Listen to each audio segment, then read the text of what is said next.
لا حول ولا قوة إلا بالله العلي العظيم حسبنا الله نعم الوكيل نعم المولى ونعم النصير الحمد لله الذي هدانا لهذا وما كنا لنهتدي لولا أن هدانا الله لقد جاءت رسل ربنا بالحق والصلاة والسلام على سيد الأنبياء والمرسلين وخاتم النبیین وآلہ الطیبین الطاہرین محبوب رب المشرقین والمغربین وجد الحسن والحسین مولانا و مولا الثقلین بالقاسم محمد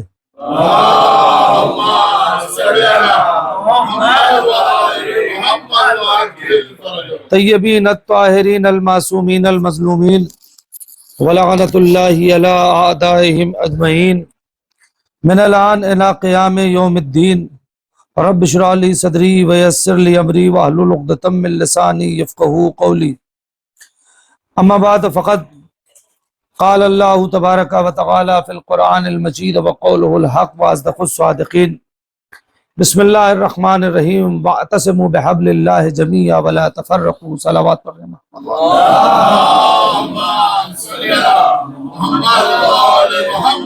گزارش ہے ایک بار سورہ الحمد اور 3 مرتبہ سورہ توحید کی تلاوت فرما کہ مرحوم نسیم حیدر کی روح کو عطیہ فرما دے۔ وسیم حیدر ابن آگے والد کا نام وسیم حیدر ابن آغا معین الدین کی روح کو عطیہ۔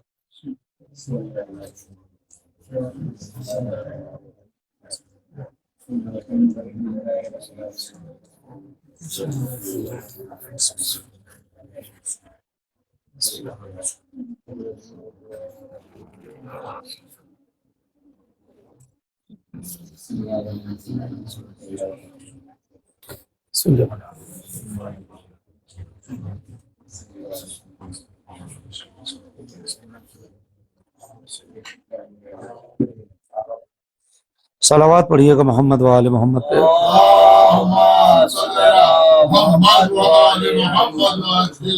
حضرات گرامی قدر ایصال ثواب کی مجلس ہے اور گھر میں مجلس ہو رہی ہے، لہذا ذرا سا ایک الگ عنوان سے، اور چونکہ آنے والی تاریخ میں بڑی تاریخیں جو ایسے بہت سی تاریخیں ہیں، غدیر اور اس کے بعد کربلا ملا کے، تو میں 2 سے 3 باتیں عرض کروں گا۔ گھنٹے سوا گھنٹے کی گفتگو نہیں ہوگی، 40-45 منٹ کی گفتگو انشاءاللہ ہوگی۔ تھوڑا صاحب حضرات قریب آ جائیں، آج اور قریب آ جائیں، آ جائیں ٹیک لگا لو ایک آدمی، آ جائے شاید آپ بھی آگے اچھا۔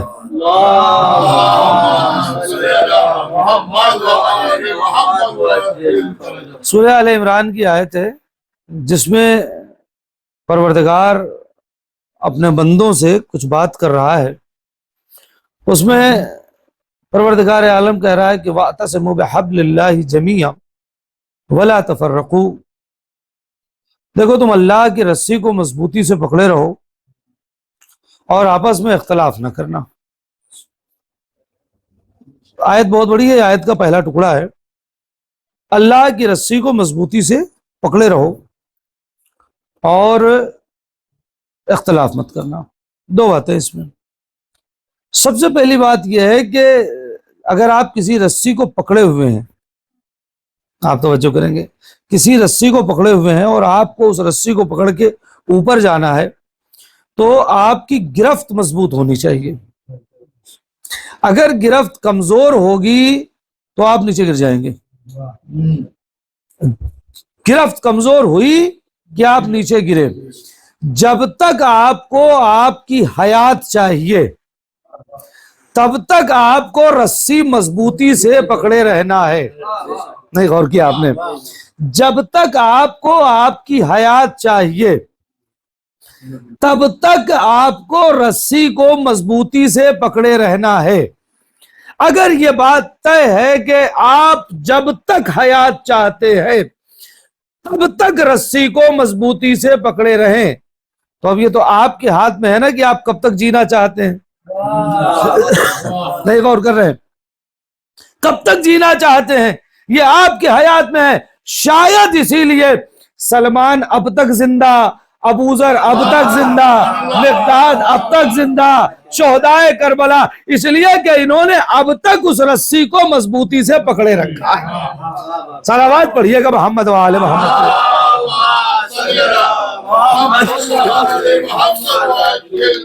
ایک بار اور صلوات پڑھیں محمد۔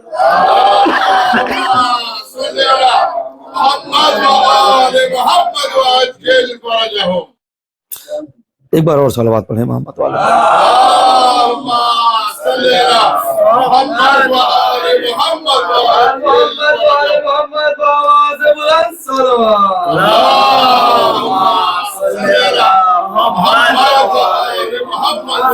اسی کو آپ کی خدمت میں عرض کرنا ہے کہ جب تک آپ اللہ کی رسی کو مضبوطی سے پکڑے رہیں گے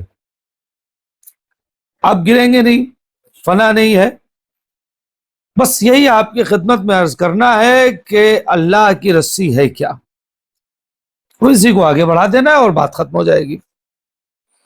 قرآن کہہ رہا ہے وَاعْتَصِمُوا بِحَبْلِ اللَّهِ جَمِيعًا، تم سب کے سب اللہ کی رسی کو مضبوطی سے پکڑے رہو۔ آپ بتائیں کیا کوئی آسمان سے رسی لٹک رہی ہے جس کو پکڑنا ہے؟ قرآن تو کہہ رہا ہے کہ اللہ کی رسی کو مضبوطی سے پکڑے رہو۔ وہ رسی کہاں ہے؟ وہ رسی کون سی ہے کہ جس رسی کو آپ کو مضبوطی سے پکڑے رہنا ہے، ذرا دیر کے لیے بھی، لمحے بھر کے لیے بھی وہ رسی آپ کے ہاتھ سے چھوٹنی نہیں چاہیے۔ وہ رسی کیا ہے؟ توجہ کریں گے، وہ کون سی ایسی رسی ہے کہ جس رسی کو پکڑنے کے لیے قرآن کہہ رہا ہے اور آخر میں کہہ رہا ہے وَلَا تَفَرَّقُوا، اور آپس میں جھگڑا نہ کرنا۔ اب آپ مجھے انصاف سے بتائیں، بات ایک جگہ اللہ کہہ رہا ہے رسی کو پکڑے رہو، اور پھر فوراً ہی کہہ رہا ہے اور آپس میں جھگڑا مت کرو، فرقہ بندی مت کرو، لڑو۔ اس کا کیا مطلب ہو گیا؟ ایک جگہ تو بھائی ابھی بہت توجہ دیکھیے، بہت اطمینان سے پڑھوں گا، گھر کی مجلس ہے لہٰذا ایک طرف تو خدا یہ کہہ رہا ہے کہ رسی کو پکڑے رہو، پھر کہہ رہا ہے آپس میں جھگڑا مت کرو۔ اس کا مطلب جھگڑا کریں گے تو رسی چھوٹ جائے گی نہیں۔ اور آگے بڑھ کے ترجمہ اگر تھوڑا اور بدل دیں تو لطف اور آ جائے گا۔ اللہ کی رسی کو مضبوطی سے شاہد صاحب پکڑے رہو اور اس رسی کے بارے میں جھگڑا مت کرنا۔ آپ غور کریں، اس رسی کے بارے میں کوئی اختلاف نہیں ہونا چاہیے۔ یا رسول اللہ یہ رسی کیا ہے؟ آپ غور کریں، یہ اللہ کی رسی کیا ہے؟ اللہ کی توجہ کریں، اللہ کی رسی کیا ہے؟ ایک شخص آیا، کہتے ہیں یمن کا رہنے والا شخص تھا، وہ آیا پیغمبر اکرم کے پاس اور کہنے لگا حضور آپ سے ایک سوال کرنا ہے۔ توجہ کریں گے، رسول اللہ کے پاس آیا اور آنے کے بعد کہتا ہے حضور آپ سے ایک سوال کرنا ہے۔ رسول اللہ نے کہا کہیے کیا سوال ہے؟ کہا میں چونکہ مسلمان ہو چکا ہوں، میں قرآن پڑھ رہا تھا اور توجہ کریں گے قرآن میں ایک آیت ہے جو آیت میری سمجھ میں نہیں آ رہی ہے، آپ اس کی تفسیر بیان کر دیں، آپ اس کی تشریح کر دیں، آپ اس کی وضاحت کر دیں۔ رسول اللہ نے کہا کون سی آیت ہے؟ اس نے کہا یہی آیت پڑھی کہ اللہ یہ کہہ رہا ہے وَاعْتَصِمُوا بِحَبْلِ اللَّهِ جَمِيعًا۔ تو یہ اللہ کی رسی کون سی ایسی رسی ہے کہ جس رسی کو میں پکڑ کے رہوں تاکہ نجات پا جاؤں؟ یہ اللہ کی کون سی رسی ہے کہ جسے پکڑنے کے لیے خدا نے کہا ہے مجمع بھرا ہوا ہے؟ توجہ کریں گے، مجمع بھرا ہوا ہے، نبی مسجد میں ہے، مسجد کا منبر ہے، صحابہ کرام کا مجمع ہے، پوری مسجد بھری ہوئی ہے۔ نبی نے کہا اچھا تو یہ جاننا چاہتا ہے حبل اللہ کیا ہے، اللہ کی رسی کیا ہے؟ میں ایک مرتبہ پورے مجمع میں رسول اللہ نے نگاہ ڈالی اور علی ابن ابی طالب علیہ السلام کی طرف اشارہ کر کے کہا یا علی ذرا کھڑے ہو جائیے۔ علی کھڑے ہو گئے، رسول نے کہا قریب آ جائیے۔ جب قریب آ گئے تو پیغمبر اکرم اس کو دکھا کے کہتے ہیں اللہ کی رسی علی ابن ابی طالب ہیں۔ صلوات پڑھے محمد وآل محمد۔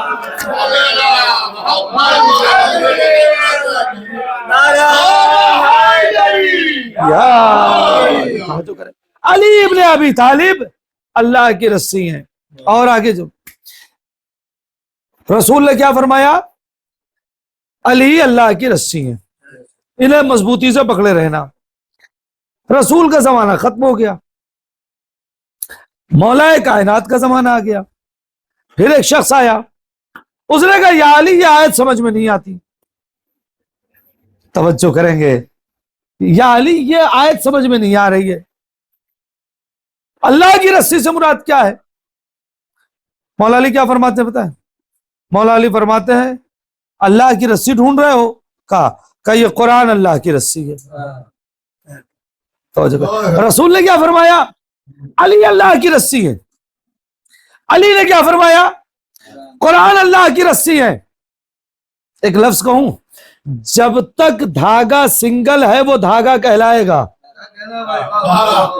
آپ رسی اٹھا کے دیکھیں تو دو دھاگے کو بٹ کے رسی بنائی جاتی ہے.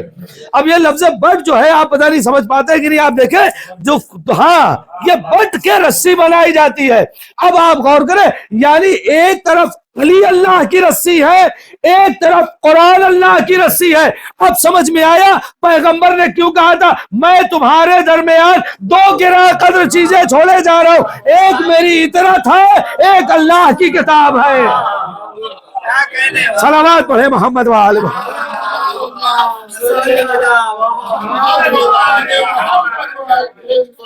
ما ان تمسکتم لن تضلوا بعد، اگر تم ان سے متمسک رہو گے میرے بعد گمراہ نہ ہوگے. کس سے؟ علی سے اور قرآن سے. قرآن علی سے الگ نہیں، علی قرآن سے الگ نہیں. تھوڑا سا آگے بڑھتا ہوں. لہذا یہ ہے قرآن اور امیر کائنات خدا کی رسی ہے. رسی کا کام کیا ہوتا ہے؟ رسی پکڑ کے آپ نجات پاتے ہیں. ایک لفظ سنیے، بات آ گئی تو ایک روایت سناتا ہوں، انشاءاللہ لطف آئے گا. صلوات پڑھیں محمد وآل محمد.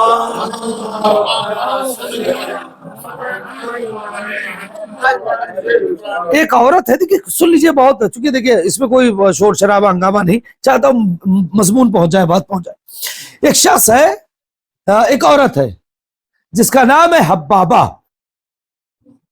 عورت ہے اس کا نام ہے حبابہ. پہلے حبابہ کی فضیلت سنیے پھر روایت سناتا ہوں. حبابہ کہتے ہیں کہ جب امام عصر تشریف لائیں گے، صلوات پڑھیں محمد بھائی اندر جگہ ہے تو راستے میں نہ بیٹھیے، اندر آ جائیے، جگہ ہی جگہ ہے، ادھر پیچھے ادھر خوب جگہ ہی جگہ ہے ماشاءاللہ. صلوات پڑھیں محمد.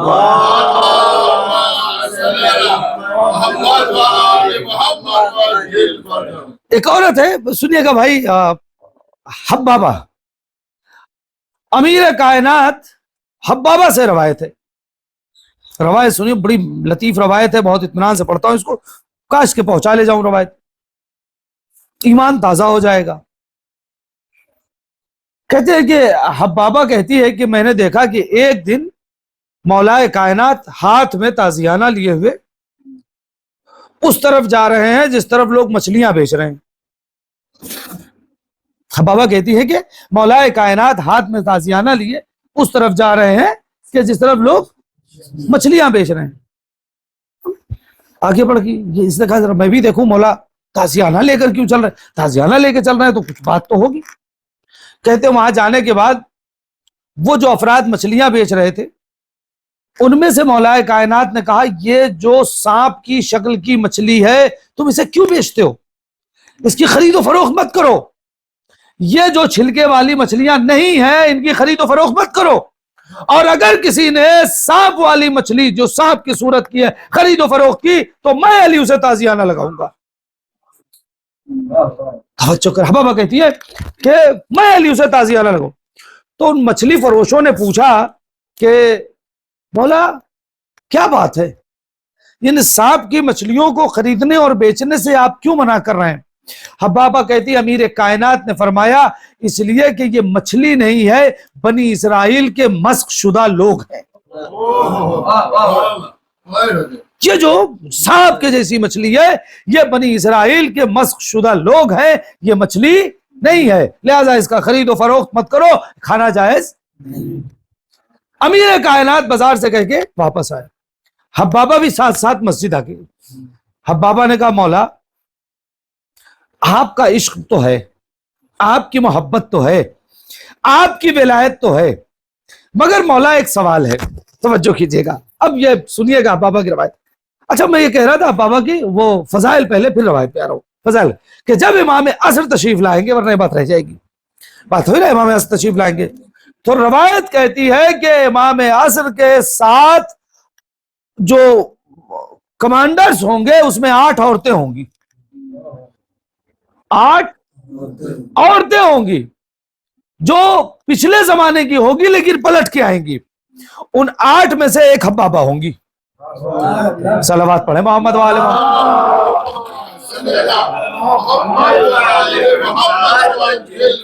ان 8 عورتوں میں سے ایک حبابہ ہوں گی. اب یہ فضائل ہے نا بھائی، امام کے کمانڈر میں، امام کی فوج میں جو 8 عورتیں ہوں گی اس میں سے ایک حبابہ ہوں گی. حبابہ آئی مولا کائنات کے پاس، مولا آپ کی ولایت، آپ کی مودت و محبت سب، مگر مولا آپ کے بعد میں پہچانوں گی کیسے کہ آپ کے بعد امام کون ہے؟ توجہ کر لیں صاحب، مولا میں پہچانوں گی کیسے کہ آپ کے بعد امام کون ہے؟ مولا نے کہا کہ وہ پتھر اٹھاؤ. مسجد کے کونے پہ ایک پتھر پڑا ہوا تھا، مولا نے کہا اسے اٹھاؤ. حبابہ اٹھا کے لے آئی. جی مولا کیا کرنا ہے؟ حبابہ کہتی ہے مولا جو انگوٹھی پہنے ہوئے تھے اس انگوٹھی سے ایسے نشان کر دیا اور پتھر پہ نشان ہو گیا. کتنا خوش ہوتے ہیں کہ اللہ نے داؤد علیہ السلام کو طاقت دی تھی کہ وہ جس لوہے کو چھوئے موم ہو جائے. یہاں فخر داؤد ہے، پتھر پہ مہر لگاتا ہے.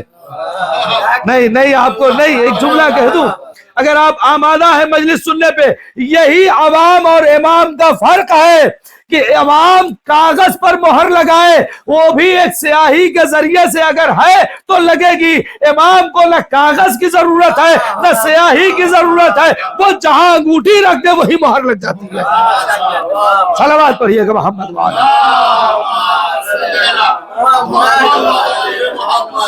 پتھر نرم ہو گیا، امام نے انگوٹھی کی اپنی مہر لگا دی. کہا مولا اب کیا کروں؟ کہا بابا اس پتھر کو رکھنا، جب بھی کوئی دعوی امامت کرے اس سے ایسی ہی مہر لگوا لینا. اگر وہ میرا جانشین ہوگا، صحیح امام ہوگا، تو اس پتھر پہ اس کی مہر آ جائے گی، اور نہیں تو نہیں. مولا کائنات کی شہادت ہو گئی. حبابہ آ گئی امام حسن کے پاس، آ کے بیٹھی ہیں، لوگ بیٹھے ہوئے ہیں کہ انتظار میں کہ اب میرا نمبر آئے تو میں بات کروں. امام نے دور سے کہا بابا وہ پتھر لے آؤ. نہیں توجہ نہیں کر رہے. ہاں بابا وہ پتھر لے آؤ جس میں میرے بابا نے مہر لگائی تھی. وہ پتھر لے آئی، امام نے مہر لگا دی. حبابہ کہتی ہے جیسے علی علیہ السلام نے مہر لگائی تھی ویسے ہی امام حسن نے مہر لگا دی. حبابہ کہتی ہے کہ امام حسن کا زمانہ گزر گیا. جب تک جی چاہے جیو والی بات ہے، بس اس رسی کو مضبوطی سے پکڑے رہو. حبابہ کہتی ہے امام حسین کا زمانہ آ گیا. اب جب امام حسین کا زمانہ آ گیا تو پھر میں گئی امام حسین کے پاس. مولا کہا بابا کوئی بات مت کرو، لاؤ پتھر لے آؤ، ہم مہر لگا دیتے. امام حسین نے بھی مہر لگا دی. حبابہ کہتی ہے کہ امام حسین کے بعد میں گئی امام زین العابدین کے پاس. مجھ سے چلا نہیں جا رہا تھا، اس وقت میں 113 برس کی ہو چکی تھی. توجہ کریں گے، میں نے کہا نا رسی کو مضبوطی سے پکڑے رہو جب تک جی چاہے. یہ جملہ ابھی کام آئے گا، جب تک جی چاہے، اور اگر جملہ پہنچ گیا تو مجھے بتا دیجئے گا کہ بات پہنچ گئی. اب بابا کہتی ہے کہ چوتھے امام کا زمانہ آیا، میں لے کر گئی، میں 113 برس کی ہو گئی تھی، میری کمر جھک گئی تھی، مجھ سے چلا نہیں جا رہا تھا. میں مجمع کو چورتی ہوئی کچھ دور پہنچی تھی کہ مجمع نے مجھے راستہ نہیں دیا. سنیے گا، مجمع نے مجھے راستہ نہیں دیا. میں واپس جانے لگی کہ لگ رہا ہے کہ ابھی دلیل امامت مجھے نہیں مل پائے گی. اتنے میں نے دیکھا کہ چوتھے امام نے یوں اشارہ کیا، مجمع کو ہٹا کے یوں اشارہ میری طرف کیا، ہاں بابا آ جاؤ. اب آپ چاہے جیسا جملہ کریں، سن لیجئے گا کہ اس رسی کو مضبوطی سے پکڑے رہو جب تک چاہو جیو. اب بابا کہتی ہے کہ امام نے صرف مجھے بلایا نہیں، ایسے اشارہ کر کے بلایا. اب جو میں امام کے اشارے کی طرف پلٹی، توجہ، اب میں امام کے اشارے کی طرف پلٹی تو میں نے اپنے جسم میں محسوس کیا کہ میں 113 برس کی نہیں بلکہ ایک جوان عورت ہوں. نہیں آپ متوجہ نہیں ہو پا رہے. میں بالکل جوان ہو گئی، امام نے ایک اشارے سے میری جوانی پلٹا دی، اس میں کوئی تعجب کی بات نہیں ہے، یہ دوسرے علی ہے۔ ارے جب پہلا علی ایک اشارے سے سورج پلٹا سکتا ہے تو دوسرا علی ایک اشارے سے جوانی پلٹا سکتا ہے۔ حبابہ کہتی ہیں کہ امام نے مجھے بلایا، میری جوانی پلٹا دی۔ بھائی کتنی؟ 113 برس کی۔ امام نے کہا لاؤ وہ پتھر، چوتھے امام نے لگا دیا۔ حبابہ کہتی ہیں اب تو میں جوان ہو گئی تھی، 5ویں امام کا زمانہ، حبابہ نے 5ویں امام کا شاید زمانہ، 5ویں امام کے پاس آئیں، امام نے مہر لگا دیا۔ 6ٹھے امام کا زمانہ، حبابہ پھر آ گئی، مہر لگا دیا۔ 7ویں امام کا زمانہ آیا، حبابہ پھر آ گئی، امام نے مہر لگا دیا۔ 8ویں امام کا زمانہ آیا، سنیے گا، اب امام حبابہ کہتی کہ میں امام رضا کے پاس گئی، 8ویں امام کے پاس گئی، مولا نے مجھے بلایا حبابہ آ جاؤ، مہر لگا۔ حبابہ کہتی میں پھر ضعیف ہو گئی تھی، پھر مجھ سے چلا نہیں جا رہا تھا، توجہ کریں گے، پھر مجھ سے چلا نہیں جا رہا تھا، میں اس ارادے سے گئی تھی کہ 8ویں امام کے پاس جا رہی ہوں تو جوانی بھی ملے گی، مہر بھی ملے گی، جوانی بھی ملے گی، مہر بھی ملے گی، لیکن میں نے دیکھا کہ 8ویں امام نے مجھے بلایا، مہر لگائی، کہا جاؤ، میں تو اس ارادے سے آئی تھی کہ پھر جوان ہو جاؤں گی۔ میں مایوس ہو گئی، امام سے کچھ کہہ نہیں سکی، جانے لگی۔ جب جانے لگی تو امام نے مجھے بلایا، کہا اب بابا جیسے میرے دادا نے تمہیں جوانی دی تھی ویسے میں بھی دے سکتا تھا، آپ چاہے جیسے جملہ سن لیں، جیسے میرے دادا نے تمہیں جوانی دی تھی ویسے ہی میں دے سکتا تھا، مگر میں کیا کروں، میں مشیت الہی میں دیکھ رہا ہوں کہ تم 9 مہینے اور زندہ رہو گی، اب تمہاری موت قریب ہے، نہیں آپ نے لطف ہی نہیں لیا، ابھی موت آئی نہیں ہے، امام کہہ رہے ہیں 9 مہینے کے بعد تم چلی جاؤ گی، لہٰذا آپ جوانی نہیں پلٹائیں گے، اس سے زیادہ اختیار امامت آپ کو اور کیا چاہیے؟ نہیں توجہ کریں، اس سے زیادہ اختیار امامت اور کیا چاہیے کہ کسے کب موت آنی ہے وہ امام عصر کو پتا ہوتا ہے۔ صلوات پڑھے محمد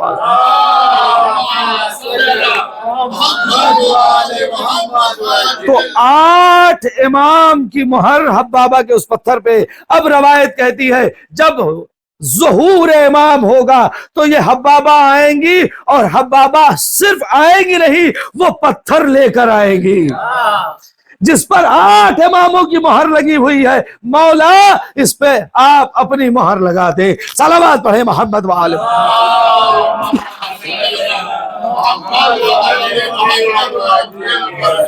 ایک بار اور صلوات پڑھنے۔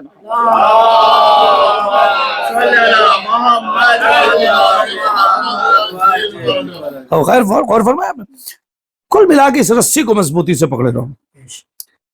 جس نے چھوڑ دیا اس رسی کو، بہت سے افراد ہیں کہ جو ان کے تھے لیکن بعد میں ان کے نہیں رہے۔ طلحہ و زبیر، یہی آپ کو بتا دوں، میں پڑھوں گا نہیں، لوگوں کو یہ پڑھنے والی چیز تھوڑی ہے، لیکن یہی زبیر ہے۔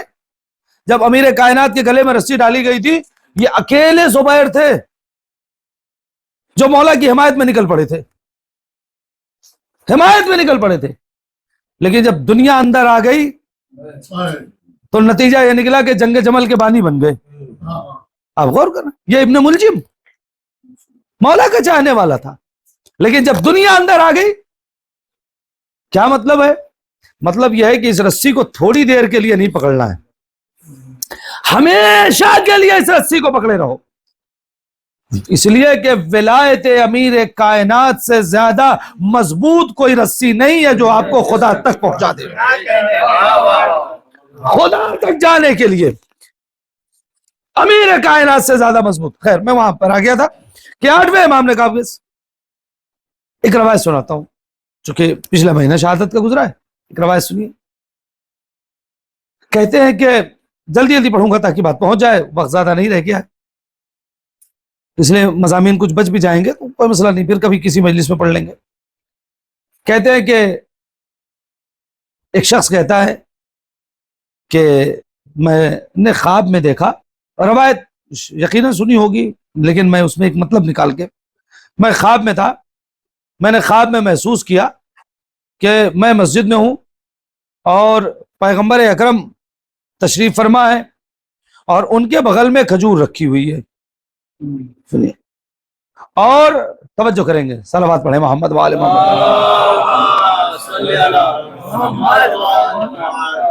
میں نے جا کے کہا کہ یا رسول اللہ کھجور دے دیں، رسول اللہ نے ایک مٹھی اٹھائی، کھجور مجھے دے دی، میں نے اسے گنا تو اس میں 18 کھجور تھی، اور قریب آ جائیں اور قریب آ جائیں۔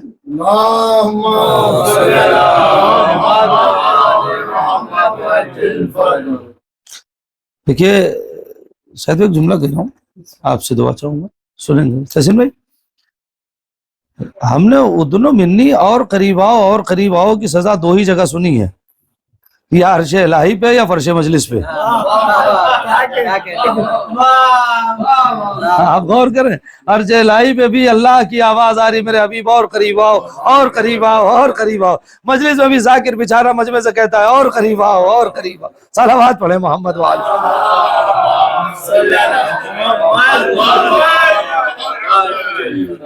توجہ کریں گے جانے گرامی، جو باتیں مجھے پہنچانا ہے جلدی جلدی۔ اس نے کہا کہ میں نے سوچا کہ میری عمر کی 18 دن یا 18 مہینے یا 18 سال اور رہ گئے، 18 دن گزر گئے تو میں مطمئن ہو گیا چلو 18 دن والا معاملہ نہیں، اب میں 18 مہینے جیوں گا۔ اتنے میں کسی نے کہا کہ امام رضا آئے ہوئے ہیں، امام رضا آئے ہوئے ہیں۔ میں گیا ملنے کے لیے، اب جب ملنے گیا تو میں نے دیکھا ویسے ہی بیٹھے ہیں جیسے رسول اللہ بیٹھے تھے،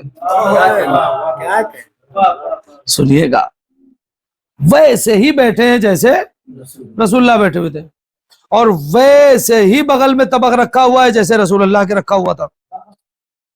میں نے کہا فرزند رسول کچھ مجھے دے دیجئے، امام نے اٹھایا ایک مٹھی دے دیا، بات ختم ہو گئی، ایک مٹھی مل گیا۔ یہ کہتے ہیں میں نے گنا تو اس میں 18 کھجور تھی۔ میں نے کہا کہ فرزند رسول کیا کچھ اور مل سکتی ہے؟ کہ اگر خواب میں میرے جد نے اور دی ہوتی تو میں اور دے دیتا۔ اس کا مطلب کیا ہے کہ امت خواب کیا دیکھتی ہے وہ امام وقت جانتا ہے۔ نہیں آپ توجہ نہیں کر رہے ہیں۔ اب یہاں پر میں اگر رکوں تو بہت دیر رک سکتا ہوں کہ امت کیا خواب دیکھ رہی ہے یہ امام وقت جانتا ہے۔ اب کوئی مقصر آ کر یہ نہ کہہ دے آج کے زمانے میں کہ امام کو غیب کا علم نہیں ہوتا۔ نہیں آپ متوجہ نہیں ہے، آج یہ باتیں چل رہی ہے امام کو غیب کا علم نہیں ہوتا۔ کوئی آ کے ارے صاحب اگر امام کو غیب کا علم نہ ہوگا تو کسے ہوگا؟ جو حجت اللہ ہے، جو حبل اللہ ہے، جو جنب اللہ ہے، جو عین اللہ ہے، جو لسان اللہ ہے، جو ید اللہ ہے، اسے غیب کا علم نہ ہوگا تو کسے غیب کا علم ہوگا؟ صلوات پڑھیے گا محمد وآل محمد۔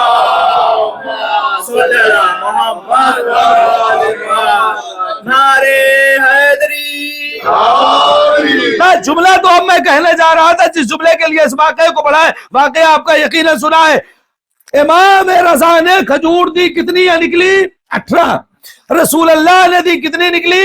18۔ توجہ کریں گے کتنی نکلی؟ 18۔ اب عزیزان گرامی سمجھ میں آیا کہ میرا پہلا بھی محمد، میرا اوسط بھی محمد، میرا آخر بھی محمد، ہم سب کے سب محمد ہیں، اور ایسے محمد ہیں کہ مٹھی کا بھی فرق نہیں ہے۔ نہیں توجہ کرنا۔ آپ بتائیں اگر آپ کسی کو ایک مٹھی چیز دے دیں اور آپ ہی دوبارہ کسی کو ایک مٹھی دیں، فرق آ جائے گا؟ نہیں غور کر رہے ہیں آپ۔ اپنے کسی کو تبرک جو لوگ بانٹتے ہیں گاؤں میں مٹھی سے، وہ بڑے کلاکار لوگ ہوتے ہیں، ہاں جو وہ بڑے، آپ دیکھیں انہیں پتا ہے کس کو کتنا دینا ہے۔ مٹھی بڑی ہو جاتی ہے، چھوٹی ہو جاتی ہے، اور کبھی کبھی بیچ سے خالی بھی ہو جاتی ہے۔ وہ ہاتھ، وہ لائی جو بٹتی ہے، لائی پہ ہاتھ وہ پورا ماریں گے اور اٹھائیں گے تو پتا چلا کہ وہ آدھی مٹھی آئی، آدھی نیچے رہ جاتی ہے، وہ کلاکاری ہوتی ہے۔ خود آپ اگر کسی کو ایک مٹھی چیز دے، دوبارہ دے تو 2-4 دانے کا فرق ہو جائے گا۔ یہ ہے عوام کہ ایک ہی آدمی 2 مٹھی کسی کو دے تو برابر نہیں دے سکتا. اور یہاں تقریباً 250 سال کا فاصلہ ہے، لیکن جتنا وہاں ملا اتنا ہی یہاں ملا. یعنی کیا مطلب؟ یہ جتنا خواب میں دیتے ہیں اتنا ہی شہود میں بھی دیتے ہیں. اب یہاں سے ایک روایت سناتا ہوں. اس کے آگے ایک جگہ جنگ ہوئی، جنگ سے مال غنیمت آیا. رسول اللہ نے کہا یا علی بانٹ دیجئے. سنیے گا، یا علی بانٹ دیجئے. ان کے ہاں مٹھی میں بھی فرق نہیں ہے، آپ غور کریں. یا علی بانٹ دیجئے. مولا نے کہا نہ کوئی ترازو ہے، نہ کوئی باٹ ہے، نہ کوئی بٹکرا ہے، کچھ بھی نہیں ہے. لوگ آتے گئے لائن لگا کے، وہ بیٹھا رکھا ہوا ہے. مولا علی ایک مٹھی اٹھائے ان کو دے دیا، ایک مٹھی اٹھایا ان کو دے دیا، ایک مٹھی اٹھایا ان کو دے دیا، ایک مٹھی اٹھایا ان کو دے دیا. اچھا کچھ افراد جو تھے وہ اس انتظار میں رہتے تھے کہ کہیں سے علی کی شکایت نبی کو کرے. لے لیا پہلے اور اس کے بعد رسول اللہ کے پاس گئے. یا رسول اللہ علی نے انصاف نہیں کیا. علی نے انصاف نہیں کیا، کیا ہو گیا؟ کہا ہمیں کم دے دیا، ان کو زیادہ دے دیا، ان کو کم دے دیا، ان کو زیادہ دے دیا. رسول اللہ نے کہا علی ایسا کر ہی نہیں سکتے. کہا یا رسول اللہ ہوا ہے دیکھیں وہ مٹھی مٹھی بانٹ رہے ہیں تو کسی کو کم ہو گیا کسی کو زیادہ. اللہ رے علی پر اعتبار رسول، نہیں متوجہ آپ، اللہ رے علی پر اعتبار رسول. رسول اللہ نے نہ مٹھی دیکھی نہ مال غنیمت دیکھا. کہا سنو اللہ کی عدالت میں اور علی کی عدالت میں شک نہیں کرنا. نہیں غور کریں، علی کی عدالت میں شک نہیں. اگر علی نے مٹھی مٹھی دیا ہے تو یہی عدالت ہے جس کا جتنا حق ہے. کہا نہیں یا رسول اللہ مجھے کم ملا ہے، یہ میرے بھائی کو زیادہ ملا ہے. اچھا تمہیں کم ملا ہے، تمہارے بھائی کو زیادہ ملا ہے. رسول اللہ نے کہا تو ٹھیک ہے پھر منگاؤ ترازو. بٹکرے نہیں منگائے گئے، توجہ کریں گے، بٹکرے ہی کہتے ہیں نا، باٹ بٹکرا جو کہتے ہیں، بٹکرے نہیں منگائے گئے، ترازو. کہا یہ بٹکرے ہٹاؤ، ایک پلے پہ تم اپنا مال غنیمت رکھو اور دوسرے پہ اپنا رکھو. دونوں رکھ کے جب تولا گیا تو کہتے ہیں کہ جو کے دانے کے برابر بھی فرق نہیں آیا. نہیں غور کر رہے ہیں، جو کے دانے کے برابر بھی فرق نہیں آیا. رسول اللہ نے کہا صرف تم دو کی بات نہیں ہے، جتنوں نے مال غنیمت لے لیا ہے سب کا لا کے تولو. اگر جو کے دانے کے برابر بھی نکل جائے تو میں بات کروں، جو کے دانے کے برابر بھی نہیں نکلا اس کے بعد نہیں. بس دیکھیں یہ روایت کے لیے نہیں، اس جملے کے لیے. اس کے بعد رسول اللہ نے وہ لے لیا جس طبق سے وہ مال غنیمت بانٹا جا رہا تھا. کہا اب میں بانٹوں گا. اور پھر مٹھی مٹھی رسول اللہ نے دی دیا اور کہا جا کے تول لو، جو کے دانے کے برابر فرق نہیں آئے گا. 3 مٹھیاں آپ نے دیکھ لی، ایک نبی کی مٹھی، ایک علی کی مٹھی، ایک امام رضا کی مٹھی. یعنی یہ ایسے ہے، تبھی تو پیغمبر نے گارنٹی لی ہے کہ اولنا محمد، اوسطنا محمد، آخرنا محمد، کلنا محمد. یہ سارے کے سارے محمد ہیں. میں اس میں تحسین میں ایک جملہ پڑھا کرتا ہوں، میں اگر آپ اجازت دیں تو وہ جملہ پہنچا دوں. صلوات پڑھو شاید اسی جملے پہ ختم.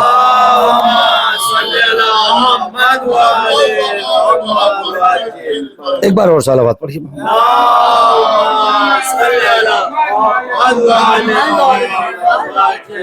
پروردگار عالم نے کہا انا احسن الخالقین، میں سب سے اچھا خلق کرنے والا ہوں. تو ہمارے جیسے گناہگاروں کو خلق کرنے کے بعد وہ اپنی تعریف کرے گا؟ آپ یہ ہوتا ہے ہم کو خلق کرے گا ہمارے جیسے گناہگار کو اور اس کے بعد کہے گا میں کتنا اچھا بنانے والا ہوں؟ جی نہیں. اس نے جب شاہکار 14 بنائے ہیں، اہل بیت علیہ الصلوۃ والسلام کو خلق کرنے کے بعد اس نے اپنی سنائی پر ناز کیا.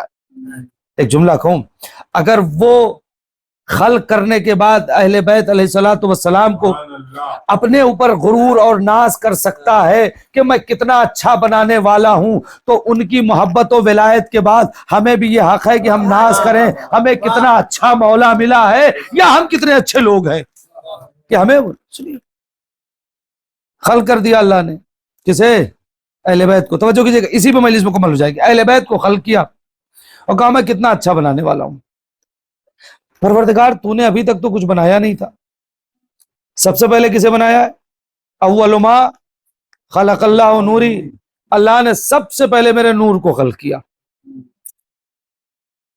آپ یہ بتائیں میں مثلا کبھی میں نے مجلس نہ پڑھی ہو، کبھی نہ پڑھی ہو، اتفاق سے مولانا صاحب نہیں آئے کسی وجہ سے، اور آپ لوگوں نے کہا بھائی آپ پڑھ دیجئے مجلس، اور میں نے پڑھ دی اور اچھی ہو گئی، میں نے پڑھ دی اچھی ہو گئی. تو اب لوگ، کچھ لوگوں نے کہا ارے بھائی یہ تو چھپے رستم نکلے مثلا، اور کچھ لوگ کہیں گے ارے اتفاق سے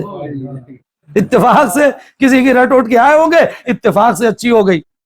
یہ دونوں نظریہ آئے گا نا. کچھ لوگ کہیں گے ارے یار چھپے رستم تھے، یہاں بھی پڑھوا دو وہاں بھی پڑھوا، اور کچھ کیا کہیں گے اتفاق سے دوسری پڑھواؤ تو پتہ چل جائے گا.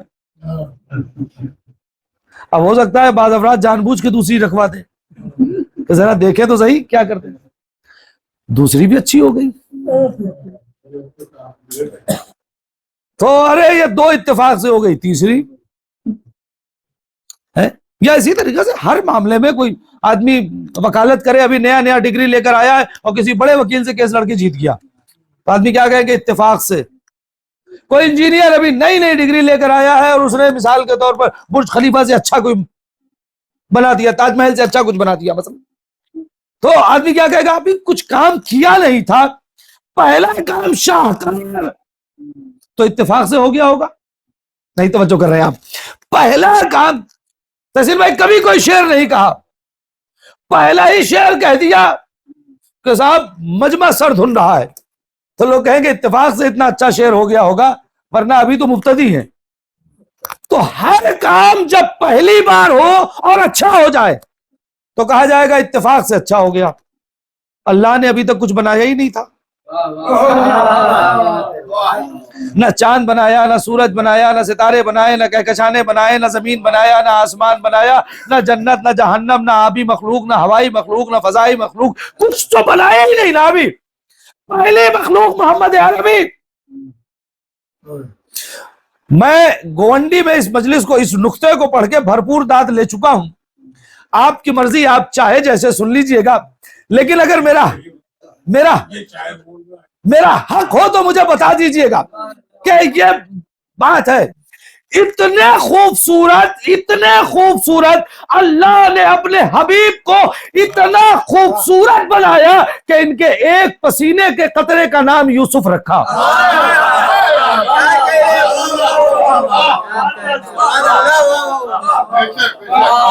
صلوات پڑھیں محمد وآل محمد.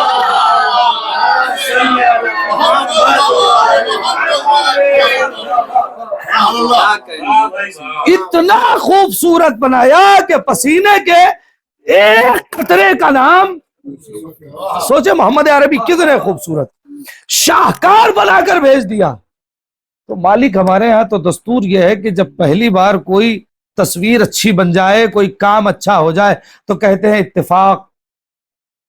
تو کہیں ایسا تو نہیں ہے کہ تو نے بھی تصویر اتنی اچھی اتفاق سے بنا دی؟ چونکہ ابھی تو کچھ بنا نہیں تھا نا، ڈھنگ ہی نہیں تھا خدا کو مثلا کہہ سکتے. پہلی تصویر اور اتنی شاہکار. آواز قدرت آئی، مجھے پتا تھا تمہارے ذہن و دل کو میں پیدا کر رہا ہوں، تو تمہاری خرافات بھی میں جانتا ہوں. سنیے گا، تمہارے ذہن و دل کو میں نے پیدا کیا ہے تو تمہاری خرافات. مالک کیا خرافات؟ کہا تمہارے ذہن میں یہ چیز پیدا ہو جائے گی کہ جب بھی کوئی فضائل کا گوشہ دیکھو گے تو کہو گے اتفاق سے ہو گیا، جب بھی کوئی کمال دیکھو گے تو کہو گے اتفاق سے ہو گیا. مجھے پتا تھا، لہٰذا پہلے ہی دن جب میں نے شاہکار بنا دیا اور میں نے یہ سوچا کہ کہیں ایسا نہ ہو کہ کوئی یہ کہہ دے اتفاق سے بن گیا، تو ایسی ہی 13 تصویریں اور بنائی. کیا سنتے ہیں؟ میں مجلس مکمل کر رہا ہوں.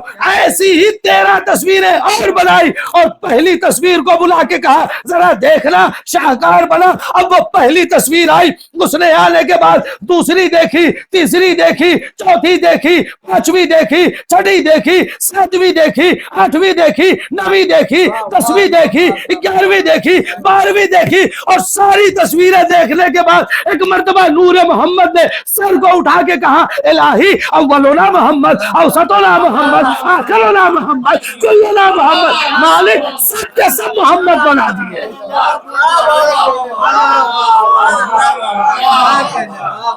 صلوات پڑھے محمد وآل محمد.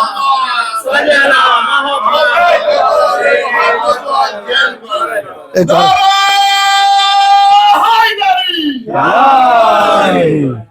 ایک بار اور درود پڑھیے گا، محمد و آل محمد۔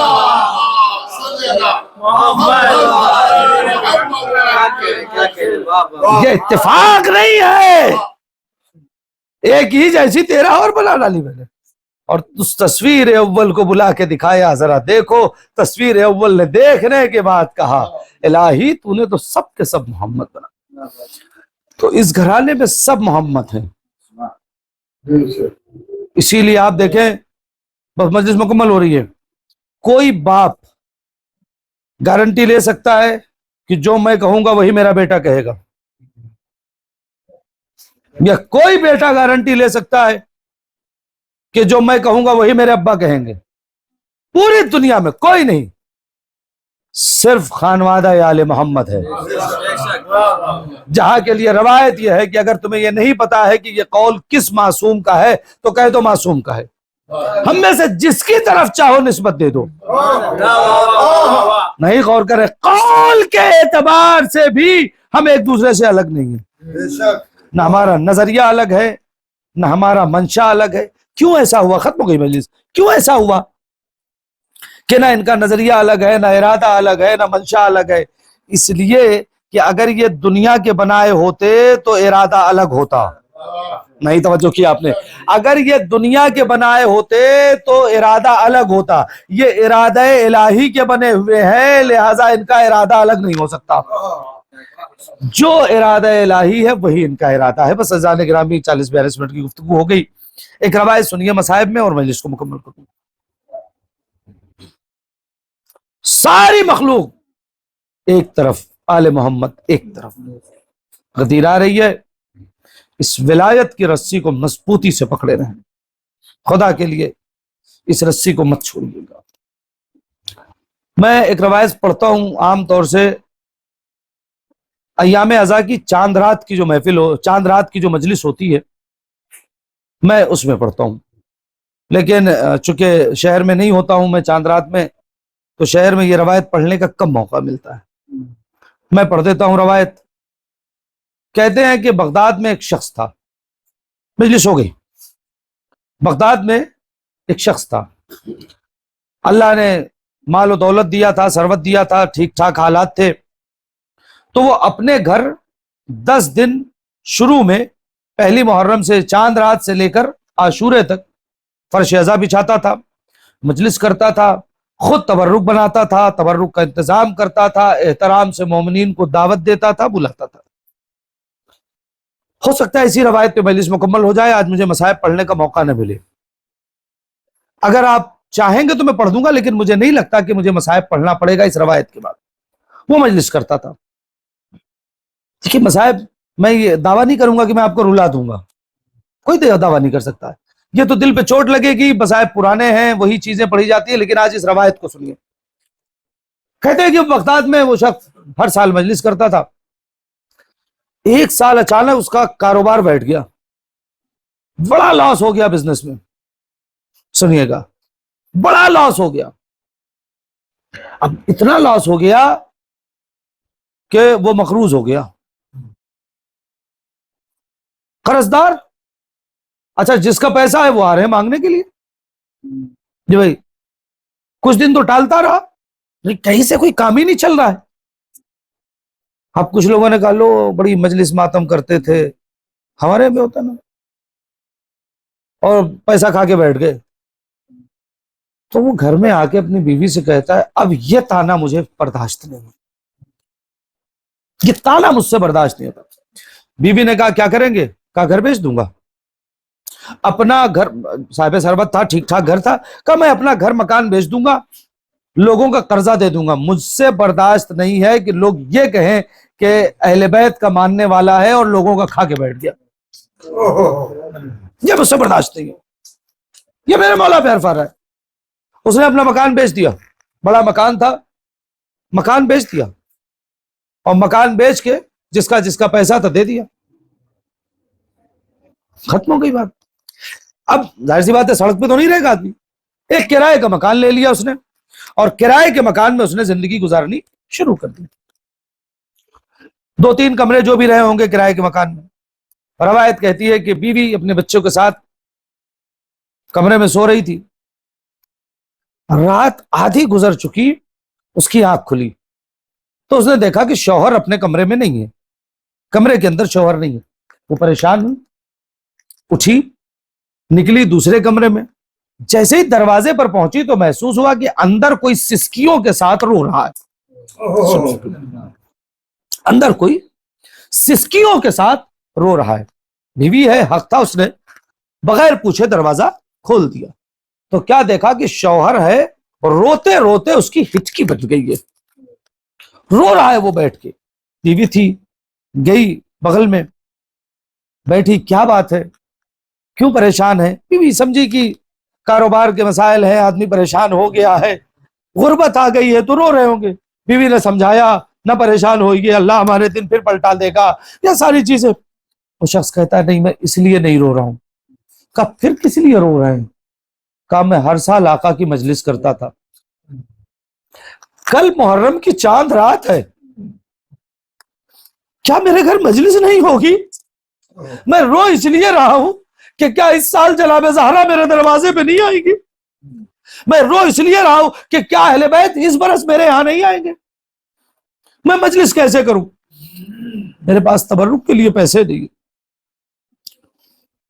بیوی کہتی ہے، تو بیوی بھی رونے لگی۔ تھوڑی دیر کے بعد بیوی کہتی ہے مت روئیے، آقا کی مجلس ہوگی اور شان سے ہوگی۔ کیسے ہوگی؟ ہمارے پاس پیسے نہیں ہے تبرک کے۔ کہ میرے پاس ایک سرمایہ ہے،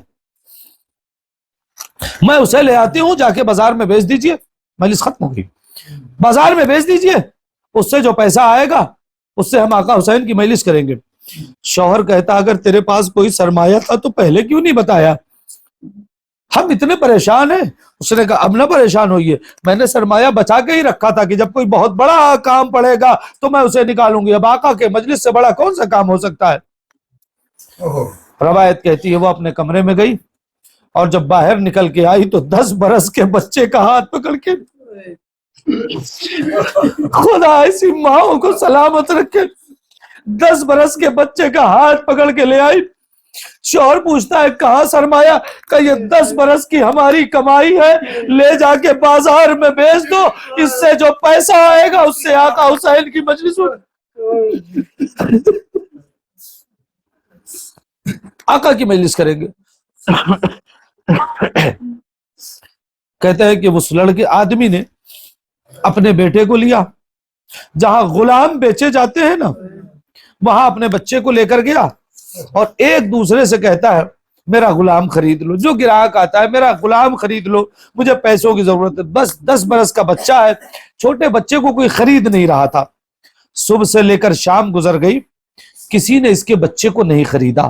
سنیے گا، کسی نے خریدا نہیں، بازار بند ہو گیا۔ یہ اپنے بچے کا ہاتھ پکڑ کے روتا ہوا گھر کی طرف آگے بڑھا۔ سنیں گے عزیزان گرامی، گھر پہ دروازہ کھولا، ماں آئی، بیٹا واپس آیا ہے، ماں کو خوش ہونا چاہیے تھا، مگر روایت کہتی ہے کہ جیسے ہی بیٹوں کو دیکھا چیخ مار کے روئی، کسی نے نہیں خریدا، اب مجلس کیسے ہوگی؟ آنگن میں آئے، گھر کے صحن میں آئے، یہ میاں بیوی اور بیٹے تینوں رو رہے ہیں، تینوں رو رہے ہیں۔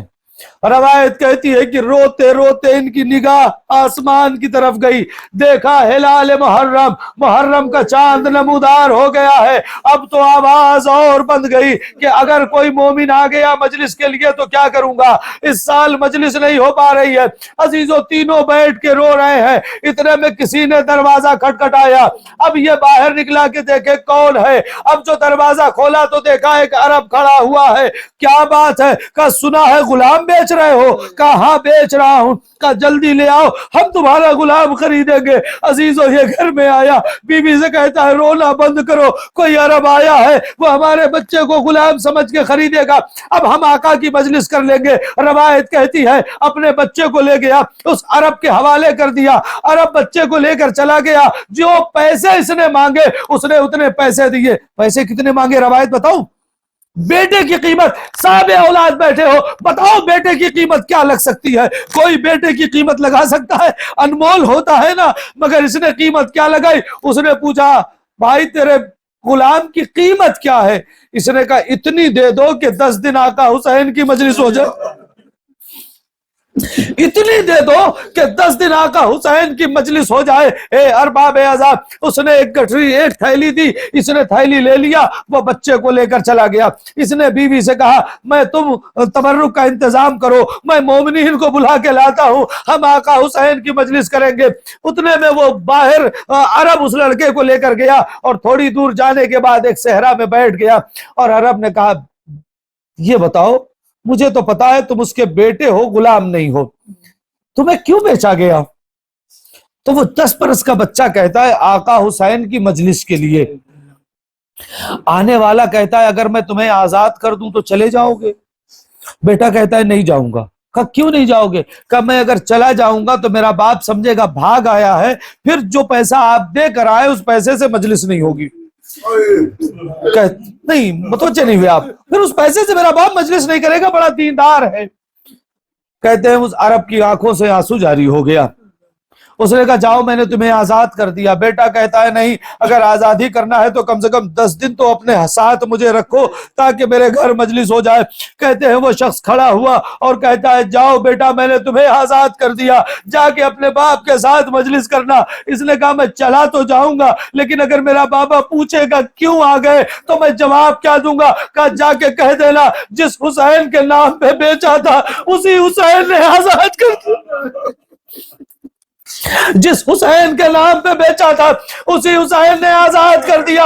میں ہاتھوں کو جوڑ کے کہوں گا اے آقا آج ایک بچے کو آپ نے آزاد کر دیا، ذرا کربلا میں آئیے، ایک 4 برس کی بچی ہے جس کے ہاتھ پسے گردن بندھے ہوئے ہیں، اونٹ کی ننگی پشت پر لٹائی گئی ہے، اور تھوڑی تھوڑی دیر کے بعد آواز دیتی ہے اماں مجھے بچا لو، اماں مجھے اتار لو، میں گر جاؤں گی۔ ارباب عذاب، سکینہ کو ظالموں نے نہ اتارا، اے عزیزو بدن چھلتا رہا، حالت یہ ہو گئی کہ کپڑا زخم میں چپک گیا۔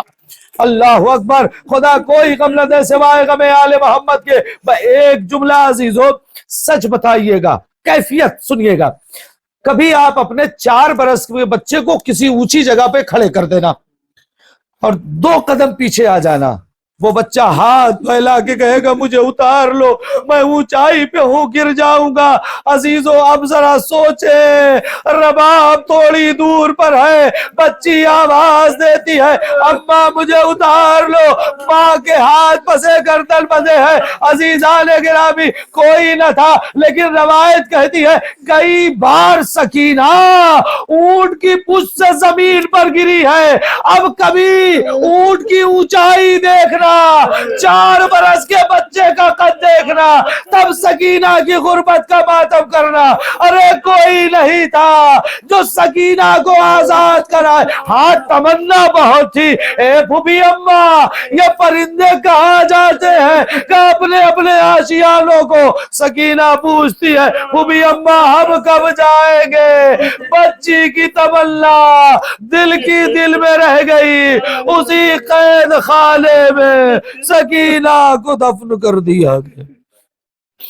سيعلم الذين ظلموا أيها منقلب ينقلبون إنا لله وإنا إليه راجعون ورضا بقضائه وتسليما لأمره إلهي إلهي إلهي بحق فاطمة وأبيها وبالها وبنيها والسر المستودع فيها پروردگار تجھے واسطہ محمد و آل محمد کے حق کا ہماری اس مختصر مگر عظیم عبادت کو قبول فرما، ہمارے آنسوؤں کو رومال جناب زہرا میں جگہ عنایت فرما۔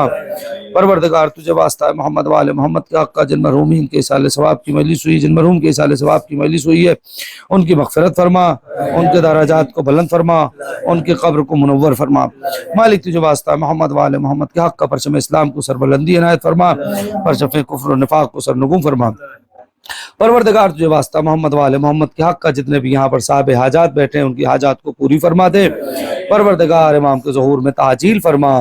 آپ حضرات سے گزارش ہے ایک بار سورہ الحمد اور 3 مرتبہ سورہ توحید کی تلاوت فرما کے مرحوم وسیم حیدر کی روح کو ہدیہ فرما دیں۔